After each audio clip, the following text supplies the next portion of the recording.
Hello students, welcome to our channel. So today we are going to see the topic potassium dichromate and potassium permanganate, topic of D and F block. ठीक है, तो आज हम specifically इन्हीं topic की बात करने वाले हैं from the chapter D and F block elements. ठीक है, तो पोटाशियम परमैग्नेट होता है K2Cr2O7. So this is potassium dichromate. ठीक है, तो पहले topic is potassium dichromate which is K2Cr2O7. It is potassium dichromate. तो एक चीज़ हम पहले देख लेते हैं कि जो हमारा पोटाशियम डाइक्रोमेट है उसमें हमें एक चीज़ मैं आपको पहले ही बता देती हूँ. हमारे पास एक तो आयन होता है CrO4 2 माइनस, ठीक है, और एक होता है Cr2O7 2 माइनस. तो डिफरेंस क्या है? CrO4 2 minus, Cr2O7 2 minus. ठीक है, तो चार्ज दोनों पे ही 2 माइनस का है, बट वैसे दे आर डिफरेंट. ठीक है, ओवरऑल स्ट्रक्चर भी इनका डिफरेंट होता है, बहुत सारे डिफरेंसेस इनके अंदर है. ठीक है, सो जो हमारा ये वाला आयन है CrO4 2 माइनस, ये क्रोमेट आयन है, और जो Cr2O7 2 माइनस है ये डाई क्रोमेट आयन है. ठीक है, अब जो डाइक्रोमेट और जो क्रोमेट आयन है, सिंस वी नो कि डी ट्रांजिशन होता है जिसकी वजह से कलर डेवलप होता है, हमें कंपाउंड्स में कलर दिखते हैं, तो जो हमारा क्रोमेट आयन है वो हमें येलो कलर देता है. ठीक है, और ये स्टेबल होता है इन बेसिक मीडियम. ठीक है, बेसिक मीडियम में हमारा क्रोमेट आयन स्टेबल होता है विच इज CrO4 2 माइनस, और ये येलो कलर का होता है. ठीक है, then we have dichromate ion. अब जो डाइक्रोमेट आयन है,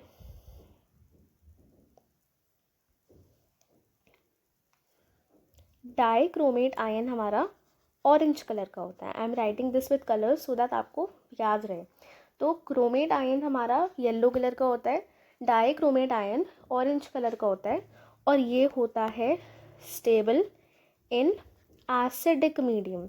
ठीक है, तो जो हमारे पास आयन्स होते हैं, हमारे पास एक क्रोमेट आयन है, एक हमारे पास डाइक्रोमेट आयन है. Chromate ion is CrO4 2 minus, dichromate ion is Cr2O7 2 minus. ठीक है, क्रोमेट आयन येलो कलर देता है. ठीक है, स्टेबल होता है बेसिक मीडियम में, और chromate ion orange colour stable होता है एसिडिक मीडियम में. ठीक है, तो ये दो आयन्स हमने देखे, that is chromate ion which is CrO4 2 minus and dichromate ion which is Cr2O7 2 minus. ठीक है, तो potassium dichromate is very important chemical used in leather industry as an oxidant for preparation of many azo compounds. azo compounds आपने पढ़े हुए होंगे थोड़े बहुत, तो उसमें बहुत अच्छा इंपॉर्टेंट ये ऑक्सीडेंट है. ठीक है, dichromates are generally prepared from chromates. तो जो हमारे डाइक्रोमेट्स हम प्रिपेयर करते हैं वो हम क्रोमेट से ही प्रिपेयर करते हैं. तो जो हमने क्रोमेट आयन अभी मैंने आपको जिसका जो अभी थोड़ा सा जिसका फॉर्मूला बताया, तो उसी क्रोमेट आयन से हम डाई क्रोमेट आयन बनाते हैं. तो क्रोमेट से ही हमारा डाइक्रोमेट बनता है, which in turn are obtained by fusion of chromite ore with sodium और potassium carbonate in free access of air. The reaction with sodium carbonate follows as this. तो पहले तो मैं एक चीज़ आपको बता देती हूँ. पहले तो यहाँ पे आप देखो, ये मेथड ऑफ प्रिपरेशन है. यहाँ पे ये जो है this is your method of preparation. ठीक है, फॉर K2Cr2O7 मतलब पोटाशियम डाइक्रोमेट. ठीक है, तो ये उसका मेथड ऑफ प्रिपरेशन है. अब ये कैसे प्रिपेयर किया जाता है, तो एक चीज़ मैं आपको बता देती हूँ. जो क्रोमियम प्लस 4 CrO4 2 माइनस है, यानी कि जो हमारा क्रोमेट आयन है, जो कि येलो कलर का होता है और ये स्टेबल होता है बेसिक मीडियम में। ये जो आयन है बेसिक मीडियम में स्टेबल अगर है और मैं इसे एसिडिक मीडियम दे दूँ, ठीक है, मैंने इसे क्या किया, मैंने इसे एसिडिक मीडियम दे दिया, मैंने इसे H+ दे दिया, तो ये बन जाता है Cr2O7 2- जो कि ऑरेंज कलर का है और हमारा एसिडिक होता है, स्टेबल होता है एसिडिक मीडियम में। तो हम क्या करेंगे, अगर हम इसको डाइक्रोमेट को बेसिक मीडियम दे देते हैं तो हमारा क्रोमेट बन जाता है, और क्रोमेट को एसिडिक मीडियम दे देते हैं तो हमारा डाइक्रोमेट बन जाता है।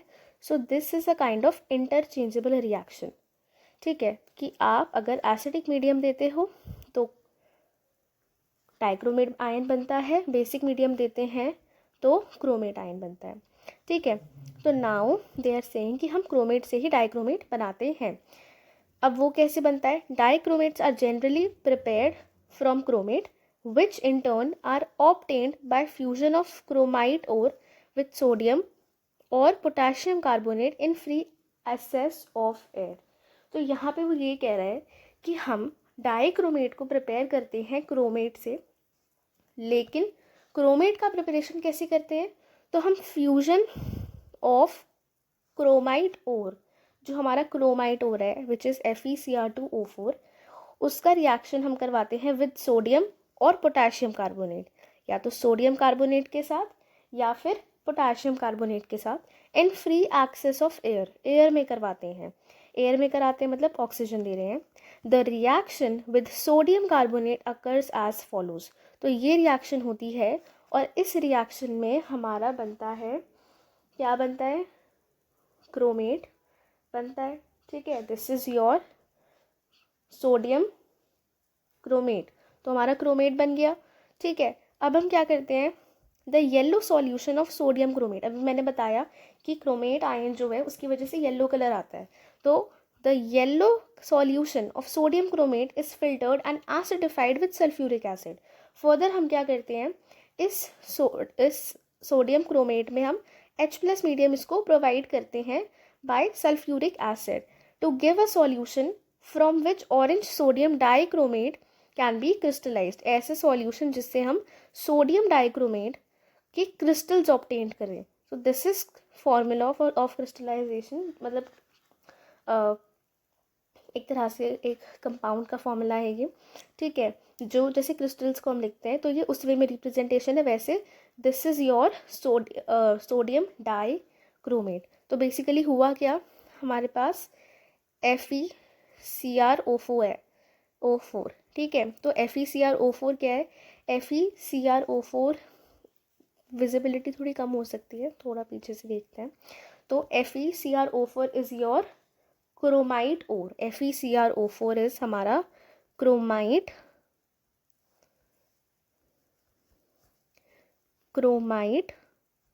ओर, ठीक है। इसका रिएक्शन हमने इसको विद फ्यूज्ड कराया, रिएक्शन इसका विद सोडियम कार्बोनेट, ठीक है, सोडियम कार्बोनेट के साथ रिएक्शन करवाया और एयर में करवा दिया, तो हमें येलो सॉल्यूशन मिला सोडियम क्रोमेट का, किसका, सोडियम क्रोमेट। उसके बाद हमने इस सोडियम क्रोमेट का रिएक्शन कराया H2SO4 के साथ, जिससे H+ मिला, ठीक है। उस H+ से Na2CrO7 बन गया। Na2CrO7 क्या है, Na2CrO7 is your sodium dichromate, और ये जो सोडियम डाइक्रोमेट होता है ये हमारा ऑरेंज कलर का होता है, ठीक है, ऑरेंज सॉल्यूशन ऑफ डाइक्रोमेट, ये हमें मिल गया। अब हम क्या करते हैं, बट हमें चाहिए था पोटाशियम डाइक्रोमेट, हमें सोडियम डाइक्रोमेट मिल गया, but we want potassium dichromate. अब हम क्या करेंगे, तो sodium dichromate is more soluble than potassium dichromate, तो जो हमारा सोडियम डाइक्रोमेट है वो पोटाशियम डाइक्रोमेट से ज़्यादा सॉल्यूबल है। सो this is the latter is prepared by treating the solution of sodium dichromate with potassium chloride. तो हम सोडियम डाइक्रोमेट का रिएक्शन पोटाशियम क्लोराइड KCl के साथ करवा देते हैं, तो हमें मिल जाता है K2Cr2O7 which is potassium dichromate, जो हमें चाहिए था। तो बेसिकली हमारा मेथड ऑफ प्रिपरेशन जो था वो क्या था, देखो आपको ना ये या तो रिएक्शंस बैलेंस इतनी करनी आ जाएगी आप लिख सको, नहीं हो रही बैलेंस तो याद करना पड़ेगा। कैसे याद का तो खुद ही बैलेंस कर सकते हो। जैसे अब हमें पता है कि हमने क्या किया, हमें प्रिपेयर करना था K2CrO7, पहले हम प्रिपेयर कर लेते हैं, ठीक है।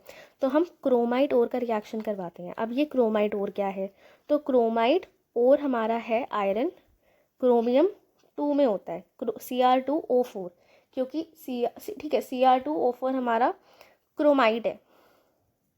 देखो यहाँ पे ये जो है this is not your chromate ion, जो हमारा आयरन, ये जो हमारा क्रोमाइट ओर है इसमें जो ये हमारा क्रोमेट आयन नहीं है।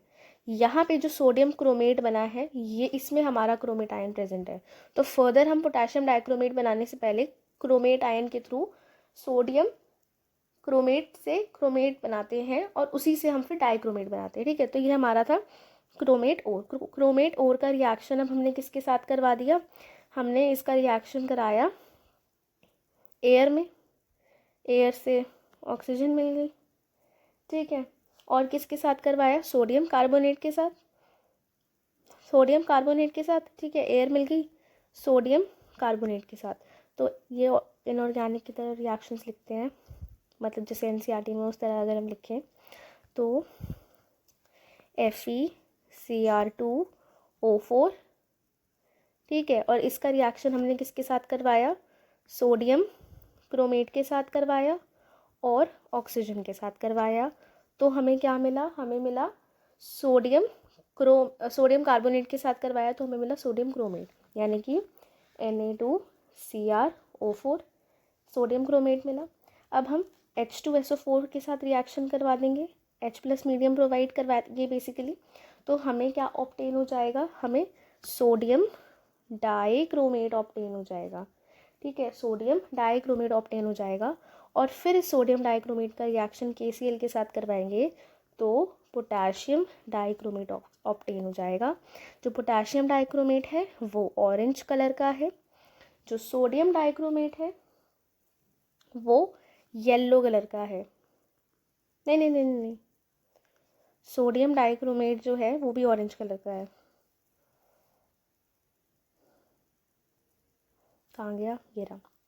तो ये ऑरेंज कलर का है और जो हमारा सोडियम क्रोमेट है वो है हमारा येलो कलर का, ठीक है। तो this is your method of preparation. अब इसे याद, बैलेंसिंग का देखो कैसे होगा। तो जैसे अगर मुझे पता है यहाँ पे, अगर मैं सिर्फ इतना सा रिएक्शन कंसिडर करती हूँ, अच्छा ये तो मैंने ओवरऑल लिख दी ना। देखो अब यहाँ अब बैलेंसिंग सिखा देते हैं। ओवरऑल रिएक्शन हमने देख ली कि कैसे कैसे क्या हुआ। अब थोड़ा स्टेप बाय स्टेप देख के बैलेंसिंग समझ लेते हैं। तो जैसे यहाँ पे 4 है, 4 8 7, तो 4 का ट्वाइस 2, मतलब 4 × 2 करोगे तो 8 और उसमें से -1 तो 7। तो ये यहाँ के हो गए कि पहले क्रोमेट ओर लिया हमने, फिर कार्बोनेट, फिर 7, तो ये 4 8 7 हमारा बन गया। फिर यहाँ पे क्या है, यहाँ पे हमें पता है कि हम सोडियम क्रोमेट बैलेंस कर रहे हैं, तो सोडियम हमारे पास इसके अकॉर्डिंग तो 16 हो गए। तो यहाँ पे अगर मुझे 16 करना है तो मुझे 8 ही आगे लगाना पड़ेगा, तो इधर 8 लग जाएगा। फिर यहाँ पे हम आयरन देखें तो यहाँ पे आयरन जो है उसमें 4 है, तो 4 को सेटिस्फाई करने के लिए यहाँ Fe2 है, तो Fe2 है तो आगे 2 लगाएंगे तभी 2 × 2 4 हो जाएगा, ठीक है। देन वी हैव CO2, तो CO2 है और यहाँ पे कार्बोनेट है, तो जो कार्बोनेट है उसका एटम देखें तो 8 ही है, यहाँ पे भी 8 चाहिए तो इधर भी 8 लगा देंगे, ठीक है। फिर तो ये 2 2 है, यहाँ पे कुछ नहीं लगेगा। क्यों नहीं लगेगा, क्योंकि Na+ आयन रिलीज हो गया है, इसलिए यहाँ पे 1 ही रहेगा आपका, ठीक है। और H2O बन गया, H2O का एक ही मॉलिक्यूल बन गया। यहाँ पे भी सिर्फ क्योंकि यहाँ पे K2 बन गया तो इसलिए यहाँ पे सिर्फ 2 KCl आया और यहाँ पे Na2 है तो इसलिए 2 NaCl। तो थोड़ा आप अगर इस सिंक्रोनी को समझो देन आप ये कर सकते, तो बैलेंसिंग आप कर लोगे, ऐसे याद हो जाएगी, मतलब लिखते लिखते प्रैक्टिस करोगे तो याद हो जाएगी। Okay, orange crystals of potassium dichromate crystallize out. The chromate and dichromate are interconvertible in aqueous solution. Aqueous solution में ये interconvertible होते हैं depending upon the pH of the solution. अगर मैं H+ मीडियम देती हूँ क्रोमेट आयन को तो डाइक्रोमेट बन जाता है, और अगर मैं OH देती हूँ डाइक्रोमेट आयन को तो क्रोमेट आयन बन जाता है। Okay, the oxidation state of chromium in chromate and dichromate is same, दोनों में ऑक्सीडेशन स्टेट हमारी सेम ही रहती है क्रोमेट और डाइक्रोमेट में। अब देखो यहाँ पे H+ मीडियम दिया है इन्होंने, तो ये क्रोमेट बन गया, साथ में वाटर रिलीज हुआ। यहाँ पे डाइक्रोमेट को OH- दे दिया, तो यहाँ पे भी वाटर रिलीज हुआ और क्रोमेट बन गया। The structure of chromate ion and dichromate are shown below. तो यहाँ पे देखो ये क्रोमेट आयन है। अब क्रोमेट आयन होता है क्या है, क्रोमेट आयन है CrO4 2-। तो क्रोमियम है, 4 ऑक्सीजन से सेटिस्फाई किया हुआ है और फिर 2- है, टेट्राहेड्रल स्ट्रक्चर होगा इसका, है ना। तो chromium, oxygen, oxygen, oxygen, oxygen and overall charge is your 2-। Coordination number इसका क्या है, एक तरह से 4 ही तो हुआ, तो आप टेट्राहेड्रल इसकी ज्योमेट्री देख लोगे। फिर उसके बाद हमारे पास क्या है, Cr2O7 2-। This is your dichromate ion. तो ये एक तरह से आप समझ लो 2 टेट्राहेड्रल यूनिट्स है हमारी, एक यहाँ पे ऐसे टेट्राहेड्रल और एक ऐसे, और इसको ज्वाइन करके इन्होंने बनाया हुआ है किसको, डाइक्रोमेट को। ठीक है, तो the chromate ion is tetrahedral whereas the dichromate ion consists of 2 tetrahedral sharing one corner with CrO-Cr bond angle। तो 2 टेट्राहेड्रल है और ये एक कॉर्नर शेयर कर रहे हैं, कैसे, ये वाला जो बॉन्ड है इससे, CrO और Cr, जो ये वाला बॉन्ड है, और इस वाले बॉन्ड का बॉन्ड एंगल इज 126 डिग्री। इसका बॉन्ड एंगल क्या है, 1 with a bond angle of 126 degree. ठीक है, sodium and potassium dichromates are strongly oxidising agent. हमने इनको स्ट्रांगली ऑक्सीडाइजिंग एजेंट्स क्यों बोला, क्योंकि ये खुद, ये एक तरह से ऑक्सीडाइजिंग एजेंट्स क्यों बोला, क्योंकि ये खुद रिड्यूस हो रहे हैं और सामने वाले को ऑक्सीडाइज कर सकते हैं। The sodium salt has a greater solubility in water. जैसे कि हमें पता है, हमने ऊपर भी देखा था कि हमारा सोडियम डाइक्रोमेट जो है वो ज़्यादा सॉल्युबल होता है। तो यहाँ पे भी यही लिखा हुआ है कि sodium dichromate has greater solubility in water and is extensively used as oxidising agent in organic chemistry. Organic chemistry में यूज़ करना होता है और एज एन ऑक्सीडाइजिंग एजेंट, तो हम इनको यूज़ कर ले, और सोडियम सॉल्ट्स को यूज़ कर लेते हैं। Potassium dichromate is used as primary standard in volumetric analysis. आपने अगर वॉल्यूमेट्रिक एनालिसिस टाइट्रेशन करी होगी तो उसमें हम प्राइमरी स्टैंडर्ड के फॉर्म में पोटेशियम डाइक्रोमेट को लेते हैं। In acidic solution it's oxidisation can be. तो देखो, अगर मुझे क्रोमेट आयन को H+ मीडियम में मैं फेंक देती हूँ, तो H+ मीडियम दिया और ये वैलेंसी पूरी करोगे तो Cr जो हमारा 2- है वो 2- से 3+ में चला जाएगा। ठीक है, तो ऑक्सीडेशन स्टेट में क्या किया, ऑक्सीडेशन स्टेट, एक सेकेंड, Cr2O-,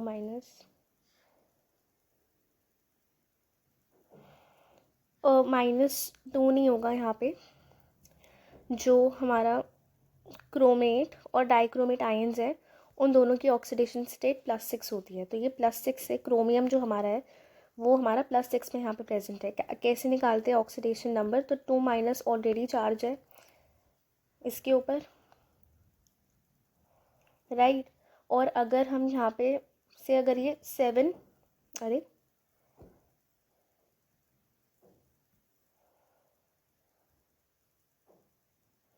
अगर ये 7 ऑक्सीजन रिमूव हो जाते हैं, तो 7 ऑक्सीजन रिमूव हो जाते हैं और हर एक ऑक्सीजन का चार्ज -2 है, तो ओवरऑल जो चार्ज ये इस पे छोड़ेगा दैट वुड बी +14 और -2 is your 12।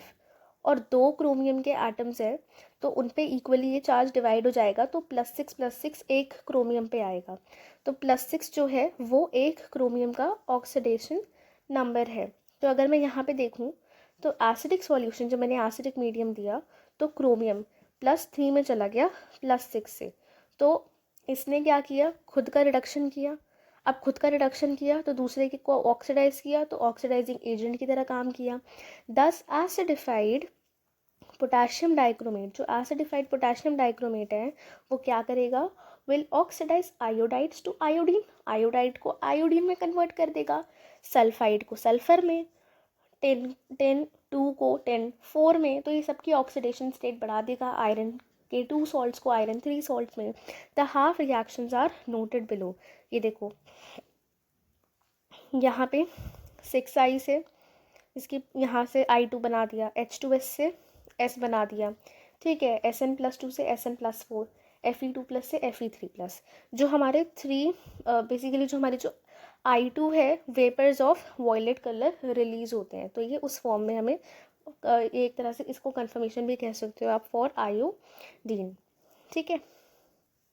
Then the full ionic equation में be obtained by adding the half reaction for potassium dichromate to the half reaction for the reducing agent. तो ये वाली आप इसको कर सकते हो कि आगे का ये करके आयरन और फिर मतलब बेसिकली जो ऊपर वाली इक्वेशन ही है उसी में थोड़े बहुत चेंजेस आप कर सकते हो, मतलब उसी में एडिशन सब्ट्रैक्शन कर सकते हो.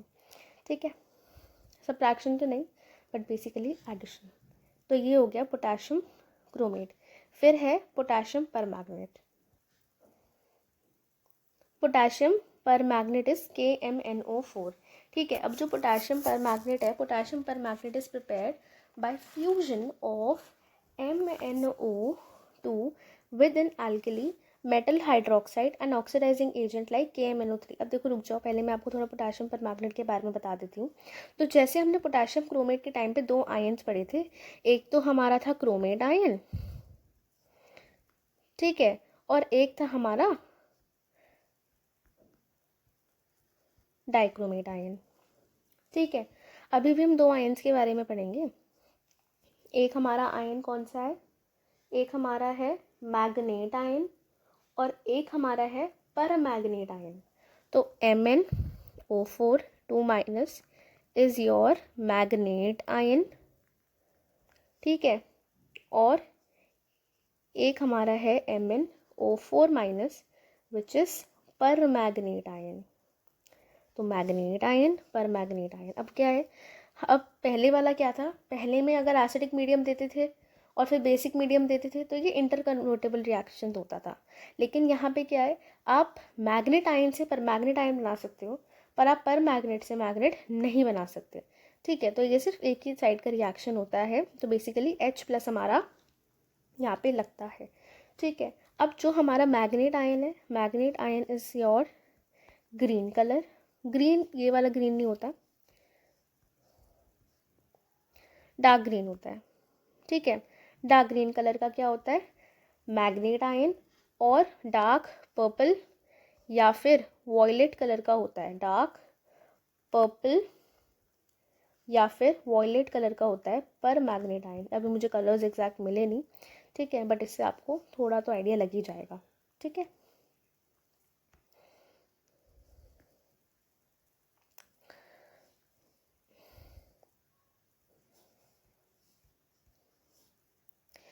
Potassium permanganate is your green colour. ठीक है, पोटेशियम परमैंगनेट अब हम प्रिपेयर कैसे करते हैं, तो potassium permanganate is prepared by fusion of MnO2. Fuse करते हैं हम MnO2 को, MnO2. ठीक है, विद एन alkali, एक alkali के साथ. दैट alkali इज योर, कोई भी alkali हो सकती है. ठीक है, alkali मेटल हाइड्रोक्साइड, एक ऐसी alkali जो मेटल हाइड्रोक्साइड हो, and oxidizing agent like KNO3. this produces dark green K2MnO4. यानी कि ये डार्क ग्रीन पर मैग्नेट आयन पर मैग्नेट पोटेशियम पर मैग्नेट प्रोड्यूस करती है विच डिसप्रपोर्शनेट्स इनटू अ न्यूट्रल और एसिडिक सॉल्यूशन टू गिव पर मैग्नेट.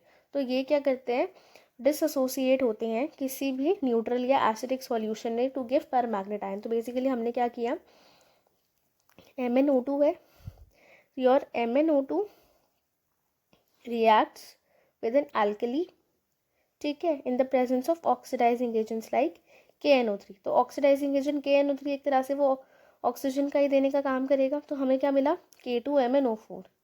ठीक है, K2MnO4. K2MnO4 is not your potassium permanganate. Okay, K2MnO4 is your potassium magnet. तो बेसिकली इसमें भी हमने क्या किया, सबसे पहले पोटेशियम मैग्नेट बनाया। तो यहाँ पे हम पोटेशियम मैग्नेट कैसे बनाएंगे, पोटेशियम मैग्नेट बनता है MnO2 reaction with metal hydroxide then with an oxidising agent. तो हमें क्या मिलता है, हमें मिलता है पोटेशियम मैग्नेट। ठीक है, अब ये जो पोटेशियम मैग्नेट है, इस पोटेशियम मैग्नेट को फर्दर हम न्यूट्रल या एसिडिक मीडियम दे देते हैं तो पर मैग्नेट आयन बन जाता है। इरेज क्यों नहीं हुआ,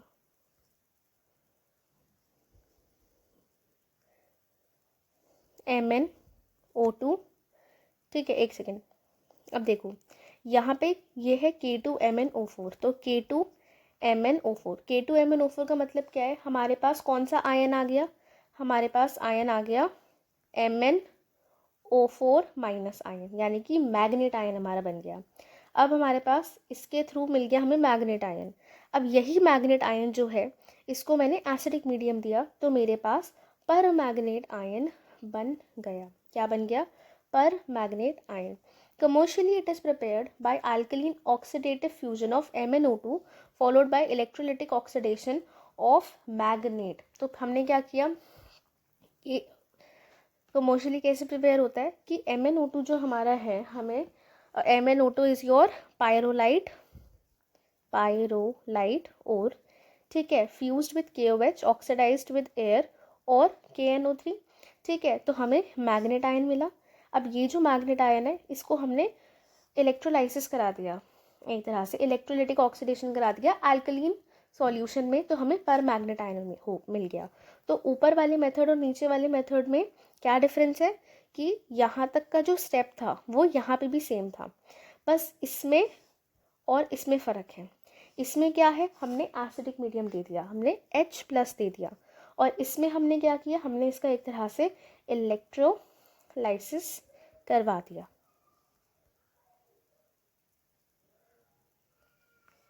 ठीक है, in laboratory a manganese 2 ion salt is oxidised by peroxydisulphate to form permanganate. तो हम क्या करते हैं, लैबोरेटरी क्या है, अब देखो ये एक तरह से मेथड ऑफ प्रिपरेशन है, ये कमर्शियल मेथड ऑफ प्रिपरेशन है। कमर्शियल मतलब फ़ायदे के लिए फैक्ट्रीज वगैरह में जो मेथड ऑफ प्रिपरेशन यूज़ होता है वो, और ये लैबोरेटरी मेथड ऑफ प्रिपरेशन है। अब लैबोरेटरी मेथड ऑफ प्रिपरेशन में क्या है कि जो हमारा Mn+2 है, what is Mn+2, Mn+2 is Mn+2। ठीक है, मैग्नीज +2 स्टेट में है, उसका रिएक्शन हमने क्या करवाया, हमने किसी सॉल्ट का रिएक्शन करवाया जिसने हमें मैग्नीज आयन दे दिया। ठीक है, +2 ऑक्सीडेशन स्टेट का। अब हमने उसको ऑक्सीडाइज करवाया by peroxo disulphide, so this is your peroxo disulphide. ठीक है, और तो हमें मिला MnO4 माइनस, जो कि पर्पल कलर का होता है।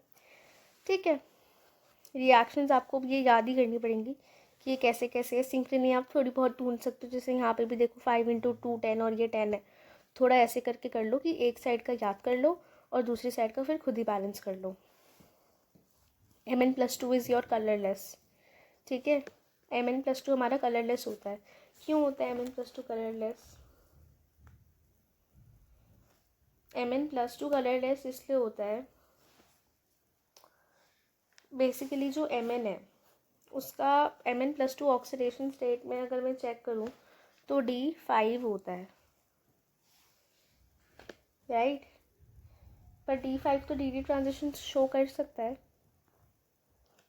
तो DD ट्रांजिशन होता है और इसमें कलर भी आता है, पर वो कलर जो है वो बहुत ज़्यादा पेल पिंक होता है, जो ऑलमोस्ट हमें कलरलेस अपीयर होता है। ठीक है, बहुत ही पेल होता है। कभी टाइट्रेशन देखी हो तो टाइट्रेशन में जैसे लाइट पिंक आता है, एक सेकेंड, पोटाशियम परमैंगनेट का करते हैं, जिससे अगर टाइट्रेशन आप करो, खैर छोड़ो, चलो ये एग्जांपल छोड़ो। पोटाशियम पर magnet forms dark purple almost black, इतना डार्क पर्पल कि बिल्कुल ब्लैक हो जाता है। ठीक है, आपने शायद KMnO4 पोटाशियम पर मैग्नेट की टाइट्रेशन करी होगी। ठीक है, तो बिल्कुल डार्क पर्पल कलर का होता है पोटाशियम पर मैग्नेट, आपने स्कूल में देखा हो तो अपनी लैबोरेटरी में। Crystals which are isostructural with those of KClO4, ठीक है, ये इसके साथ क्रिस्टल्स के साथ आइसोस्ट्रक्चरल होते हैं, स्ट्रक्चर ऑलमोस्ट ठीक सेम सेम होता है.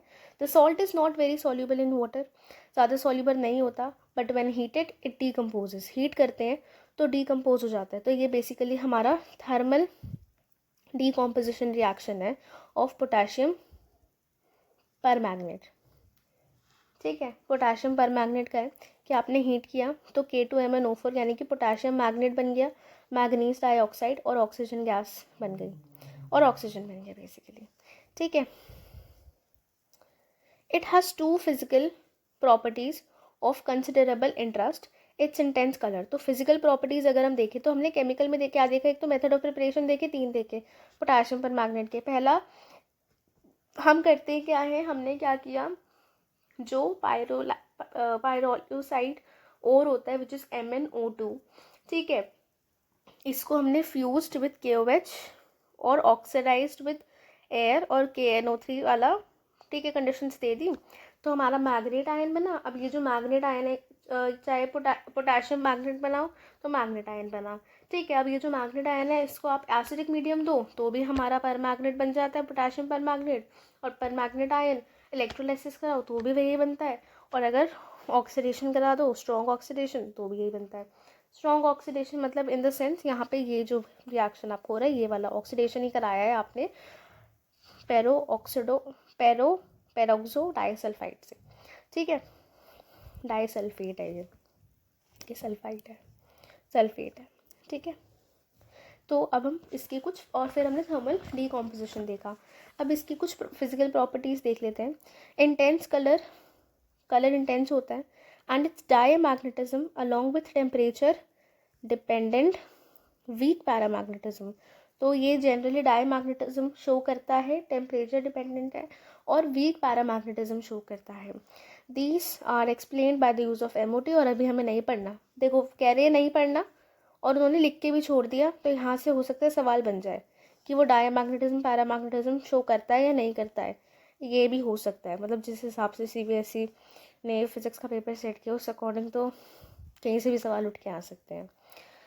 The manganate and permanganate ions are tetrahedral. Manganate और परमैग्नेट आयंस भी हमारे टेट्राहेड्रल होते हैं, और जो हमारे क्रोमेट और डाइक्रोमेट आयन था वो भी टेट्राहेड्रल था. मतलब ये टेट्राहेड्रल था और ये टेट्राहेड्रल की 2 रिंग्स जो हैं वो sharing 1 corner were there.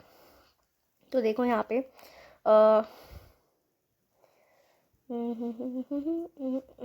Magnet और परमैग्नेट आयंस आर टेट्राहेड्रल.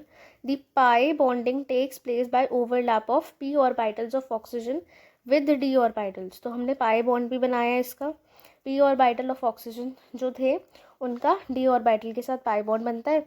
तो ये जो मैग्नीज है जैसे मैग्नेट आयन है, अब इसको बॉन्ड बनाने हैं. ठीक है, अब ऑक्सीजन के साथ डबल बॉन्ड बनाएगा तो यहाँ पे डबल बॉन्ड, यहाँ पे डबल बॉन्ड, ऑक्सीजन ऑक्सीजन, इधर सिंगल बॉन्ड माइनस ऑक्सीजन के साथ, इधर सिंगल बॉन्ड माइनस ऑक्सीजन के साथ. और बिल्कुल सिमिलर सा स्ट्रक्चर आपका पर मैग्नेट का भी है. फ़र्क क्या है, यहाँ पे एक ही माइनस है और यहाँ पे 2 माइनस है. ठीक है, और यहाँ पे डबल बॉन्ड 2 है, यहाँ पे 3 डबल बॉन्ड है और एक ही सिंगल बॉन्ड है. यहाँ 2 सिंगल बॉन्ड और 2 डबल बॉन्ड है in case of manganate ion. Okay, the green magnet is paramagnetic. जो मैग्नेट आयन है वो हमारा पैरामैग्नेटिक होता है. ठीक है, क्योंकि अनपेयर्ड इलेक्ट्रॉन है. बट पर magnet is diamagnetic because of absence of unpaired electron. Unpaired electron नहीं है तो पर magnet is your diamagnetic, magnet is your paramagnetic. Acidified पर मैग्नेट सॉल्यूशन ऑक्सीडाइजेस ऑक्सालेट. अभी एक तरह से केमिकल प्रॉपर्टी है, केमिकल प्रॉपर्टी है. ठीक है, प्रॉपर्टी. ठीक है, तो एसिडिफाइड जो पर मैग्नेट सॉल्यूशन होता है ये ऑक्सीडाइज करते हैं ऑक्सालेट्स को कार्बन डाइऑक्साइड में, आयरन +2 को नाइट्राइड्स को नाइट्रेट्स में, आयोडाइड्स को फ्री आयोडीन में. ठीक है, फुल रिएक्शन अगेन जैसे ऊपर ऐसे ही नीचे दे दिया था ऐसे इन्होंने अभी भी यहाँ पे फुल रिएक्शन दे दिया है. रिएक्शन समझ लो, अब इतने रिएक्शन याद हो जाए तो अच्छी बात है. The full reaction can be written. ठीक है, if we represent the reduction of these reactions, तो reduction potential ये दे रखा है इनका. We can see that the hydrogen ion concentration in a solution plays an important role, although many of the reactions can be understood by consideration of reduction potential. Kinetics of the reaction is also an important factor. Permanganate at H plus 1 should oxidize water, but in practice the reaction is extremely slow unless either manganese ions present or the temperature is raised. Okay तो basically यहाँ पे उन्होंने देखो ये चीज़ बोली भी है कि जो हमारा परमैग्नेट है वो अगर उसका H प्लस का कॉन्सेंट्रेशन 1 भी होता है तो उसे ऑक्सीडाइज कर देना चाहिए वाटर को, बट रियल में ऐसा होता नहीं है. ठीक है, तो यही चीज़ कहना चाह रहा है. Unless either manganese ions are present और द टेम्परेचर इज रेज्ड, तो ये ऑक्सीडाइज पर मैग्नेट जो है वो वाटर को ऑक्सीडाइज कर देगा अगर मैग्नीज आयन प्रेजेंट है या फिर टेम्परेचर आप बढ़ा दो तो. A few important oxidising reactions of KMnO4, तो KMnO4 वैसे तो ऑक्सीडाइज करता, मतलब ऑक्सीडाइज वाटर के साथ उसका नहीं होता, बट वैसे ऑक्सीडेशन के कुछ एसिड सॉल्यूशंस के अंदर कैसे ऑक्सीडाइज करता है. तो iodine is replaced from potassium iodide. अगर पोटेशियम आयोडाइड का रिएक्शन करवा देते तो आयोडीन लिबरेट होता है. आयोडीन के मैंने पहले भी बताए थे, अभी बता रही हूँ, वॉयलेट वेपर्स होते हैं. ठीक है, आयरन Fe2+ से Fe3+ से चला जाता है तो ग्रीन से येलो. ग्रीन होता है आयरन +2 का और येलो होता है +3 का. येलो और किसका होता है? येलो और किसका होता है? येलो हमने क्रोमेट आयन का पढ़ा था. ठीक है, ऑक्सालेट जो है वो ऑक्सालिक एसिड बना लेता है. सॉरी, ऑक्सालेट जो है उसे ऑक्सीडाइज करते हो तो CO2 बनता है. ऊपर हमने देखा है ना कि वही सब है, उसी सब के रिएक्शन इन्होंने ऐसे हाफ रिएक्शन दिखा दिए. मतलब नहीं, ये तो हाफ नहीं थे, ये तो उसके ये वो रिएक्शंस थे कि जनरली क्या होता है MnO4 का ऑक्सीडेशन का दिखाया था. ये तो यहाँ पे देखो इन डिटेल बता दिए. तो सल्फ्यूरिक एसिड और सल्फाइड को सल्फेट या सल्फ्यूरिक एसिड में, नाइट्राइट का नाइट्रेट में. फिर न्यूट्रल और फेंटली अल्कलीन सॉल्यूशंस जो हमारे हैं उनमें वाटर के साथ रिएक्शन करा इसने, तो आयोडेट या आयोडाइड दे दिया, IO3-. ठीक है, फिर thiosulphate is oxidised quantitatively to sulphate, sulphate बना दिया. Manganese salt oxidise to MnO2. ठीक है, permanganate titration in the presence of HCl are unsatisfactory since HCl is oxidized to chlorine. तो जब हम परमैग्नेट की टाइट्रेशन करते हैं तो हम HCl का यूज़ नहीं करते. क्यों नहीं करते? बिकॉज ये ऑक्सीडाइज हो जाती हैं, क्लोरीन आपका ऑक्सीडाइज हो जाता है.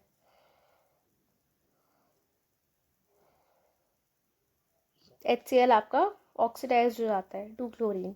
फिर अगर हम यूजेस में देखें तो analytical chemistry, potassium permanganate is used as a favourite oxidant in preparative organic chemistry. It is uses for bleaching of wool, cotton, silk, other textile fibers. For decolorization of oils are also dependent on its strong oxidation power. तो ये ऐसे ही जो है use आपको बताया है. ठीक है, एक चीज़ बता देती हूँ, जैसे MnO4 2- है तो ये Mn+6 ऑक्सीडेशन स्टेट में है. +6 ऑक्सीडेशन स्टेट मतलब D1 है इसका, तो D1 है इसलिए इसको हमने पैरामैग्नेटिक बोला है. ठीक है, और जो हमारा परमैग्नेट आयन है विच इज़ MnO4-. ठीक है, इसका ऑक्सीडेशन नंबर आप निकालो. So this is +7. Since it is +7 तो D is 0, so N is 0. ठीक है, तो ये क्या है? डायामैग्नेटिक. अब आप सोचोगे इसमें कलर क्यों आ रहा है, तो कलर DD ट्रांजिशन नहीं है इसका कलर. इसका रीज़न, इसके कलर का reason is LMCT, ligand to metal charge transfer. अब बस इसकी फुल फॉर्म बस इतना ही पता होना चाहिए, इससे ज़्यादा ये क्या होता है this is not your thing. ठीक है, इतना डिटेल में नहीं है आपके. So with this we have completed this topic. और ये एक ऐसा टॉपिक है जो DNF से मतलब रिलेटेड है, बट एक तरह से आप 2 कंपाउंड्स के बारे में पढ़ रहे हो, ये मोर उस टाइप का चैप्टर है. तो इस टॉपिक को ज़्यादातर छोड़ देते हैं कि इम्पॉर्टेंट नहीं है या वैसे कुछ, बट सवाल कहीं से भी आ सकता है. With this we have completed this. If you have any doubts you can ask me in the comment section. Thank you so much and bye.